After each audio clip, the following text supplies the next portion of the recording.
হানজালার গোসল হয়েছিল তৃতীয় আসমানে জমজমের পানিতে।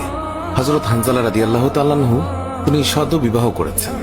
ওই সময় আমাদের প্রিয় নবী সাল্লাল্লাহু আলাইহি ওয়াসাল্লাম সাহাবীদেরকে বললেন, আমার সাহাবায়ে কেরাম, তোমরা উহুদের যুদ্ধের জন্য প্রস্তুতি গ্রহণ করো। রাসূলুল্লাহ সাল্লাল্লাহু আলাইহি ওয়াসাল্লাম হযরত হানজালা রাদিয়াল্লাহু তাআলা আনহুকে বললেন, হানজালা, তোমাকে যুদ্ধে যেতে হবে না। তখন হানজালা রাদিয়াল্লাহু তাআলা আনহু বললেন, ইয়া রাসূলুল্লাহ, আপনি যুদ্ধে যাবেন, কাফেরদের সঙ্গে যুদ্ধ করবেন, আর আমি সেখানে না গিয়ে স্ত্রীর সঙ্গে আমোদ প্রমোদ করব? এটা আমি সহ্য করতে পারবো না, আমাকেও যুদ্ধে নিয়ে চলুন। রাসূলুল্লাহ সাল্লাল্লাহু আলাইহি ওয়াসাল্লাম তখন বললেন, হানজালা, আমি তোমাকে আদেশ দিলাম, তুমি বাড়িতে থাকো, তোমাকে যুদ্ধে যেতে হবে না।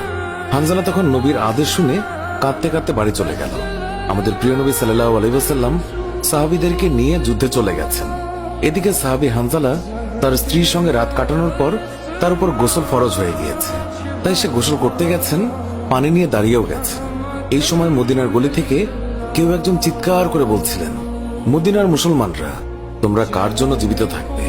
তোমাদের প্রিয় নবীকে কাফের মুশরিকরা শহীদ করে দিয়েছে।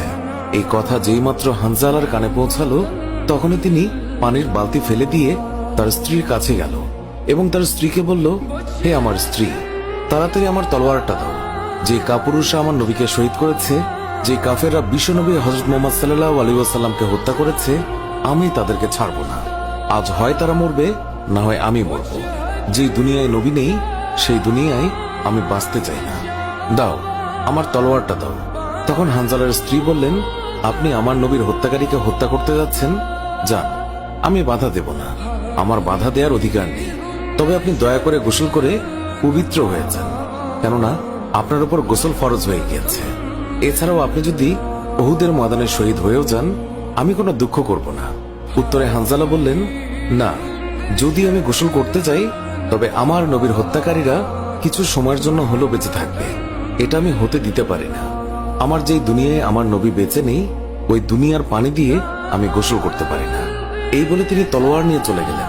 উহুদের ময়দানে তিনি অনেক কাফেরকে হত্যা করলেন। একসময় যুদ্ধ করতে করতে তিনি শহীদ হয়ে গেলেন।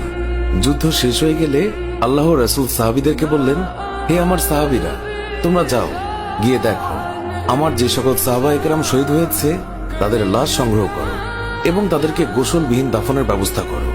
সকল শহীদের লাশ এনে এক জায়গায় রাখা হচ্ছে।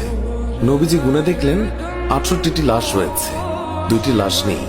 একজন তার চাচা হামজা রাদিয়াল্লাহু তাআলা আনহু, আর আরেকজন হানজালা রাদিয়াল্লাহু তাআলা আনহু। অস্থির হয়ে পড়লেন নবীজি। সব সাহাবাদের পাঠালেন লাশ খোঁজার জন্য। হঠাৎ বোরখা পরা এক মহিলা এসে দাঁড়ালেন নবীজির কাছে। নবীজি তাকে চিনলেন না। মহিলা বললেন, শুনুন ইয়া রাসূলুল্লাহ, কাল আপনি একটা বিয়ে পড়িয়েছিলেন, মনে আছে?